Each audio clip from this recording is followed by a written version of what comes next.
The auction yard was full of noise, shouting, and the sharp clink of metal collars.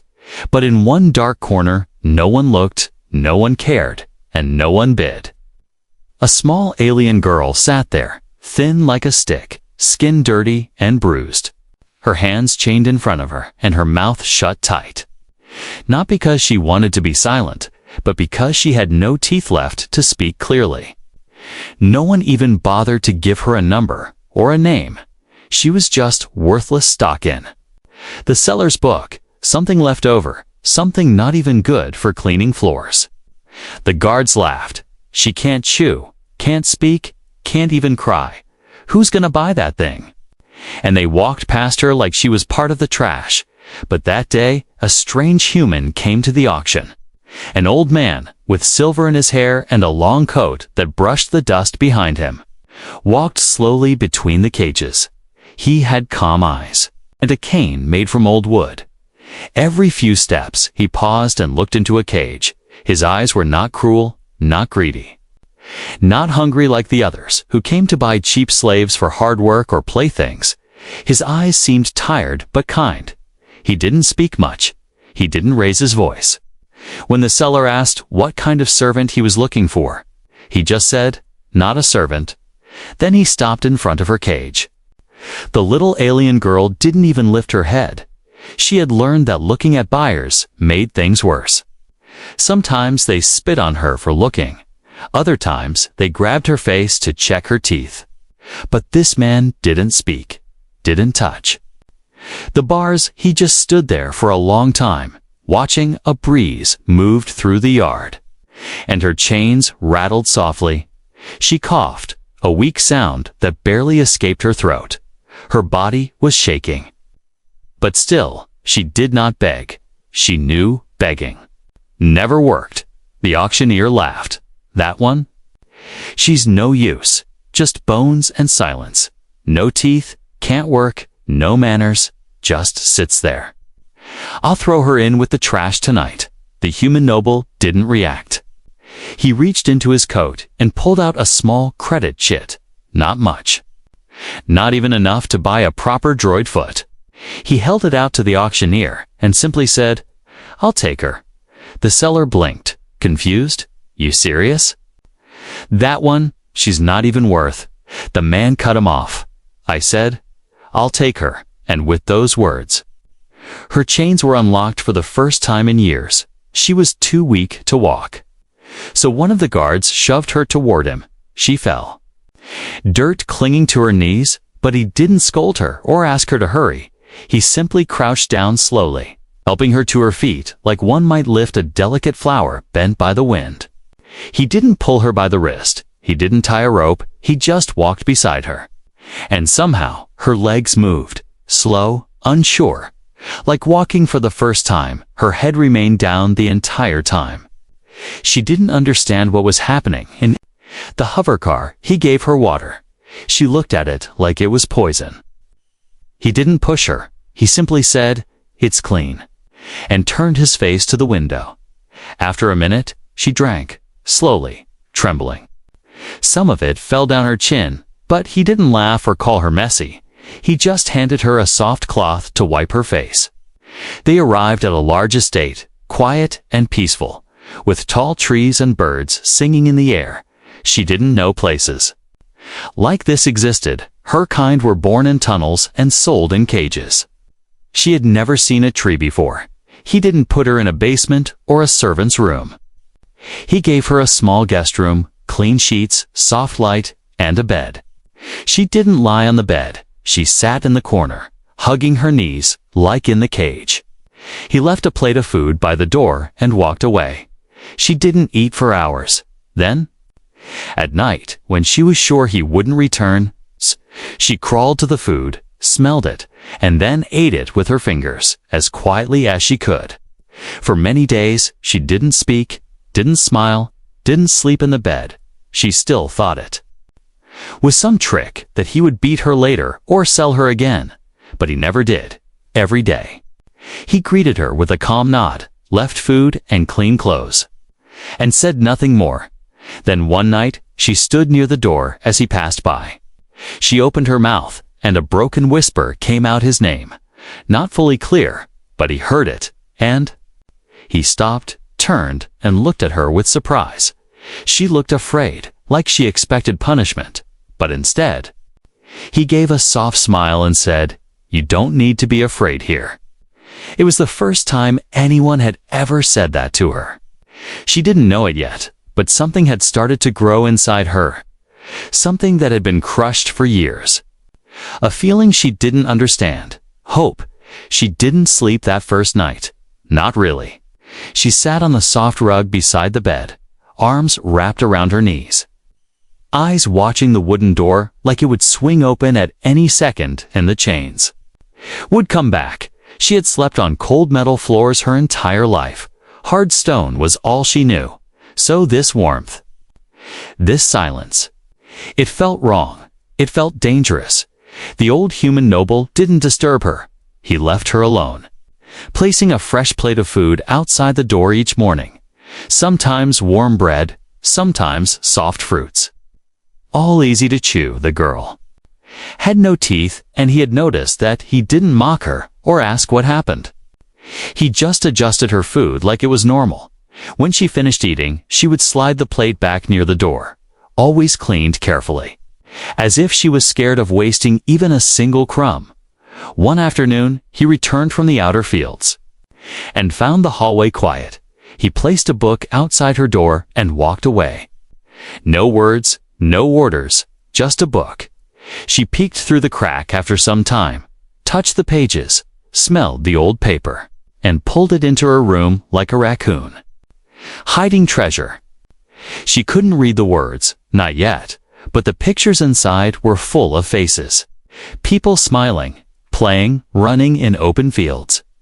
She traced their eyes with her finger and then held the book against her chest, like it was a living thing. The next day, the noble came again, this time standing by the doorway and speaking gently. "Would you like me to read some of it to you?" he asked. She stared at him, wide-eyed, her body frozen like a hunted animal. He didn't enter, didn't force. He waited. Then slowly, she nodded, barely, but it was enough. He sat by the wall, outside the room, and read. His voice was low and steady, like wind moving through the trees. She didn't understand all the words, but the tone, the softness, made her eyes close for the first time in days. Still, she never touched the bed. She slept on the floor, curled up near the wall, refusing the soft mattress like it might swallow her. To her, soft things meant traps. Nice things always came before pain, so she didn't trust it. One evening, she had a nightmare. She woke up shaking, breath shallow, nails digging into the wooden floor. The door was still closed. No chains, no shouting, just the wind outside and the moonlight through the glass. She didn't cry. She didn't remember how.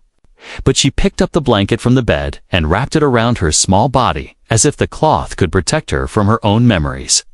The noble noticed she had moved it, but said nothing. He just added a second blanket outside the next morning.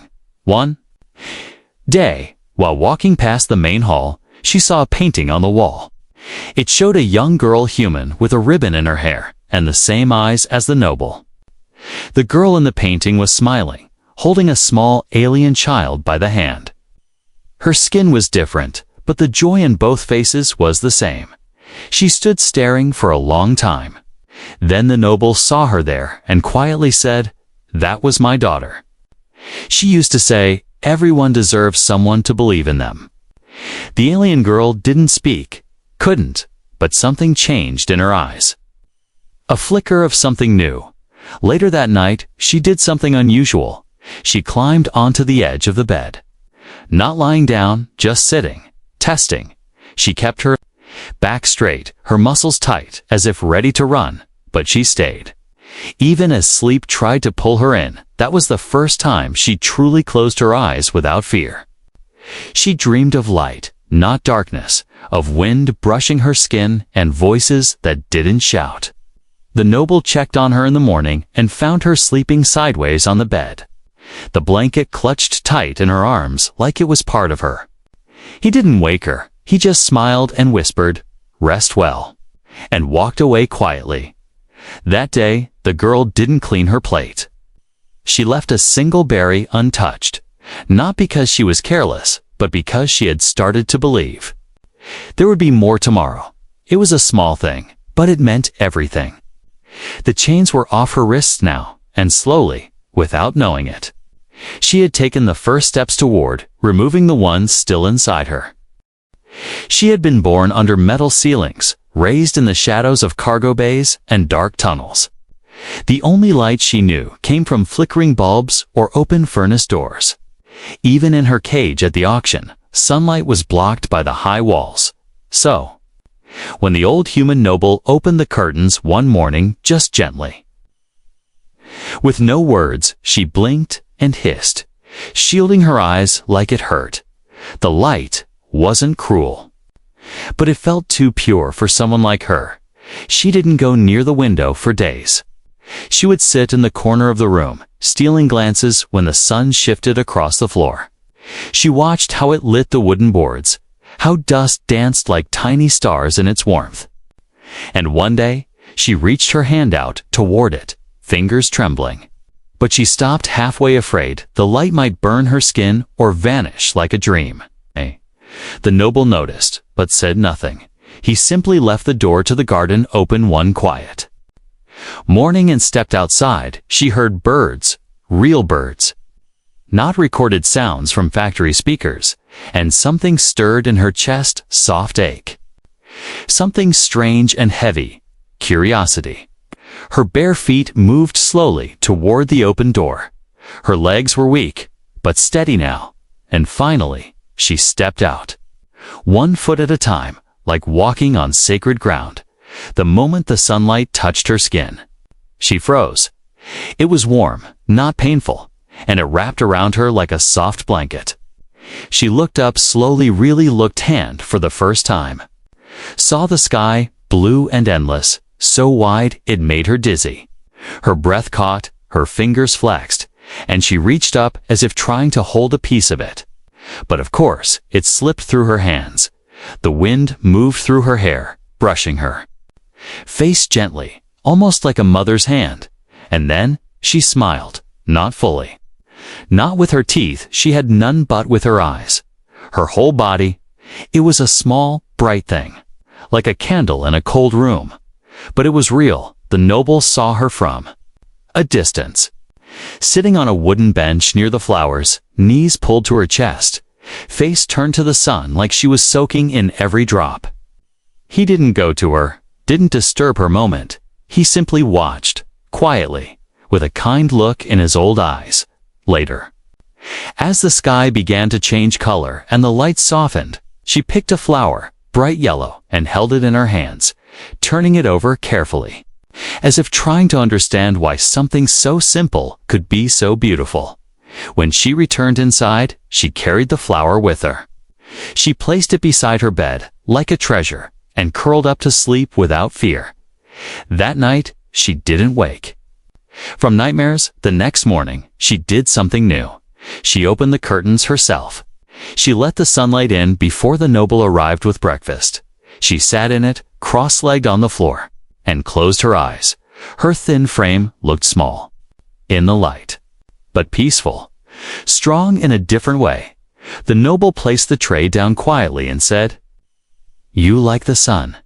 She didn't answer, not with words, but she nodded slowly, and then her broken voice whispered something, not loud, not clear, but enough warm, she said. That one word was more than he had expected. He smiled gently. "It suits you," he said. "You belong in the light." She didn't understand why her chest felt tight after that, or why her eyes were wet. But she wiped them quickly, hiding her face. That day, she followed him into the garden again. He let her walk freely. No leash, no guards. She touched tree, bark, felt the soft earth under her feet, watched butterflies, and stared at the wind chimes as they moved in the breeze for the first time. She saw the world wasn't all cages and stone. There were colors here, and scents, and life she couldn't believe it was real, but it was, and more than that. It was hers now. She had tasted sunlight, and no one could take that away. The noble's house was large but quiet. It didn't echo with servants' footsteps or laughter. Only birdsong and soft winds moved through its halls. The girl had started walking freely now. She still kept her head low, her hands close to her chest, but she no longer flinched at every sound. The other workers on the estate gave her space. Some were unsure what she was, an alien girl, toothless, small, once caged like an animal. They whispered things behind her back, some cruel, some confused. But the noble never explained her past, never gave them a reason to pity her or mock her.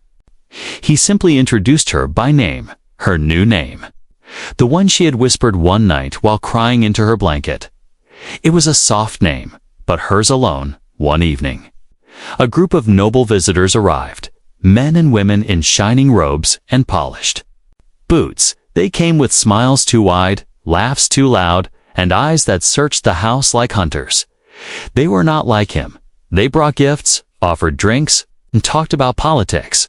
But when they saw her small, quiet, alien, they stared. One of them laughed. "What is that doing in your home, old friend? Did the shelter run out of dogs?" The girl was carrying a tray of tea. Her hands trembled slightly. Not from fear, but from the weight of old memories. The noble didn't shout, didn't scold. He simply said, "She's not a servant. She looks like one." The guest chuckled. "Or a pet, maybe?" The noble stood, voice calm but cold. "She is a guest in my home, and I do not insult my guests." The room fell silent. The girl placed the tray down gently and left, not running, not crying, just walking out into the fading light. But something inside her had shifted again. She went to the stables, where the wind was soft and the animals quiet.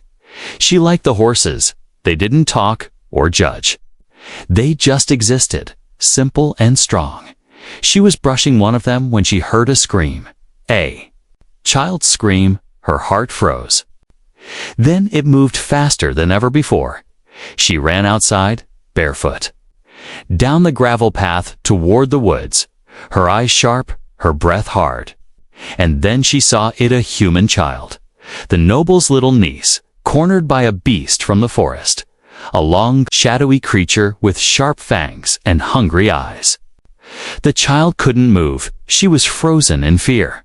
The girl didn't stop to think. She picked up a thick branch and charged. Her body moved on its own. She swung the wood with all her strength, shouting without words, only sound, only raw emotion. The beast turned and snarled. It knocked her down once, but she rose again. Blood in her mouth, knees scraped, hands shaking, but her eyes clear. She hit it again and again until it backed away, growling, then ran into the dark trees. She collapsed beside the child, breathing hard, her arms wrapped around the girl, holding her tightly like she was something precious, something not to be lost. By the time others arrived, the scene was still. The alien girl, toothless and tiny, sat bleeding in the dirt, arms around the noble's niece like a mother shielding her baby from a storm. No words were needed. The noble knelt beside her, placed a hand on her shoulder, and whispered, "You are not weak." Not ever again that night. None of the visitors dared to speak cruel words. The girl walked through the house quietly, bandaged, but proud, her back straight, her eyes steady. And though she still slept in silence, her dreams were no longer of cages or screams. They were of firelight, and standing tall with her hands free, her soul whole, and her heart finally believing that she mattered. Days passed quietly after the night she fought the beast. The noble's niece would not let go of her hand after that, following her around the house like a shadow, calling her sister even though they were not blood. The girl didn't understand why it made her chest feel warm every time she heard the word, but she never corrected it. The staff treated her differently now. Not with full respect, but not with mockery either. They gave her space. Some nodded at her in the halls. One old cook even offered her a sweet roll. And when she smiled a toothless, awkward little smile, the cook smiled back without fear or pity. She had begun to wear soft clothes now, not rags. She brushed her own hair, tied it with simple string. She still didn't speak much, but her presence had changed. She walked like someone who had learned she was allowed to take up space. One morning, she stood in the noble's study, holding something behind her back. Her hands were shaking, not from fear, but from nervous hope. The noble looked up from his book and asked softly, "Yes." She stepped forward, then held out a piece of paper. It was a drawing, rough and childlike, but filled with care. It showed the house, the garden, the small human girl and her, smiling beside them all. He looked at it for a long time, then asked gently, "You drew this?" She nodded slowly, her fingers curled into her sleeves, unsure if it was good enough. But then she whispered, barely louder than a breath, "Can I have a mirror?" The room went silent. The noble place. The drawing down and looked at her with deep eyes. "A mirror?" He asked kindly. She nodded again, this time with more strength. She had never seen her face. Not truly, not fully. The cages had no mirrors. Her old masters never let her look. One had once smashed her face against broken glass just for trying. She only knew she was ugly, broken, toothless, a thing no one wanted. But now, something inside her needed to see. That evening, the noble placed a small mirror on the table in her room. Not grand, just clean and clear. She sat in front of it for hours before she found the courage to lift her eyes. What she saw made her stop breathing for a moment. The reflection was not a monster, not worthless, just a girl with big eyes that had seen too much, scars on her face. Yes, but also softness in her gaze. Her lips were shaped gently, even without teeth. Her skin glowed faintly in the candlelight, and her hair framed her face like quiet silk. She leaned closer, blinking, touching the mirror with her fingers like it might vanish. Then something strange happened. Tears rolled down her cheeks. She didn't understand at first. She had never cried just from seeing herself before, but the weight of years of being called nothing, of hiding her face, of fearing even her own reflection, it broke like a dam. The noble didn't enter, but he stood at the door and watched quietly, letting her have the moment. He knew what this was. She wiped her face with shaking hands, then whispered to her own reflection, "I am not nothing." It wasn't loud, but it was powerful. The next morning, she tied her hair with a ribbon the noble's niece had given her. She walked into the main hall and stood by the window.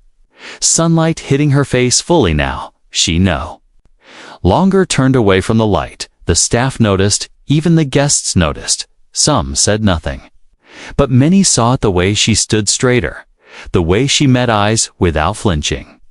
The girl who once slept on the floor now looked people in the eye, and when she smiled, even without teeth, it lit up the room. She had seen herself, and finally, she believed what the noble saw from the very beginning. She wasn't just free from chains, she was becoming whole. The girl no longer hid behind curtains or doors. She walked through the noble's home without fear now, and sometimes, even the human child who once followed her now clung to her hand like family. She began to learn letters, slow and careful, and the noble taught her with gentle patience. He never rushed her, never laughed when she mispronounced things with her broken voice. He only said, "Try again," and waited with a kind smile. She tried. She always tried. One day the noble came to her room and said, "There's a meeting I must attend. A council of both humans and aliens. I'd like you to come with me." She froze. Council. That word brought fear. It meant officials, rules, power. It meant eyes sharp, judging eyes. The same kind that once looked at her through a cage. She shook her head at first. Stepping back, the noble said nothing, only placed a folded cloth on her bed. It was a dress simple, soft, the color of morning clouds, not meant to impress, just meant to be worn proudly. That night, she didn't sleep much.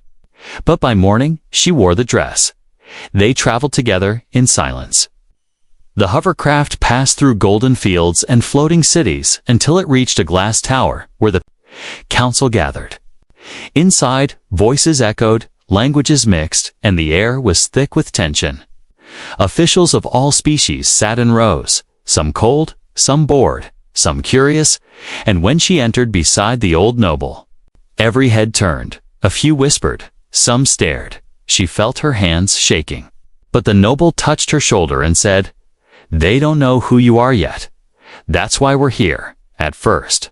She stayed silent as the noble spoke to the council. He brought up new ideas, changes to the treatment of alien servants. Fair pay, homes, protection. Some members scoffed. Aliens like her? You'd give them human rights. The noble turned to her and asked gently, "Would you like to speak for yourself?" She stared at him, frozen. Everyone turned to her. The room was silent. She took one step forward, then another, then stood before the great table. Shaking but upright, her voice came out soft at first. Like a bird's song in a storm, "I had no name," she said. "I had no teeth, no voice, no sunlight." She held out her hands, palms open, showing old scars. "They told me I was nothing. They sold me like trash, chained me like an animal." The humans and aliens in the room watched, unmoving, some with shame, some with disbelief, but one man. She continued, her voice steadier now. "He saw something in me, not what I was, but what I could be." She looked around the room, locking eyes with leaders and commanders. "If I can speak now, it is because someone gave me peace. If I can walk, it is because someone gave me a path. And if I can stand here, it is because someone gave me a chance." A long silence followed. Then one of the alien leaders slowly stood. "And what do you ask for, child?" She took a deep breath and replied, "Not just for me, but for others like me. Chains can be broken, but only if someone dares to break them." Her words hung in the air like firelight, warm and dangerous. The council broke into whispers. Some faces shocked, some moved, and for the first time in history, a motion was passed. Alien servants would have the right to choose work, to own land, and to live with dignity as they left the tower. The noble walked beside her in silence. But she looked up at him and whispered, "Did I speak well?" He smiled, his eyes full of pride. "You spoke like someone who remembers pain and still chose to rise above it." She didn't reply, but in her heart, she knew she had been caged, silenced, broken, and today she changed the law. Years passed, seasons came and went, and the house on the hill remained quiet. The trees grew taller, the garden wider, but the laughter of a child still echoed through its halls. Not from the past, but from the ones she now cared for. The noble had grown slower, his steps softer, his once straight back now bent slightly with time, but his eyes were still bright whenever she entered the room. She never called him master, not even once, but she always called him sir, with a voice full of quiet love and deep respect. She had taken over most of the house by then, not as a servant, but as the heart of it. She tended the flowers, taught young children in the village, even helped others like her lost aliens. With scars too deep to speak of, she welcomed them into the estate, gave them shelter, food, books, and something far more rare, kindness without a price. When visitors came now, they didn't see a slave girl. They saw a woman of grace, soft strength, and dignity. They saw someone who had once been chained and now helped others break theirs. One cold evening, the noble sat by the window. Wrapped in a thick blanket, the sky was fading into soft gold, and the wind carried the smell of winter leaves. She sat beside him silently, holding a warm cup in her hands. He didn't say much anymore, But that day he reached over, took her hand gently, and said, "You don't have to stay.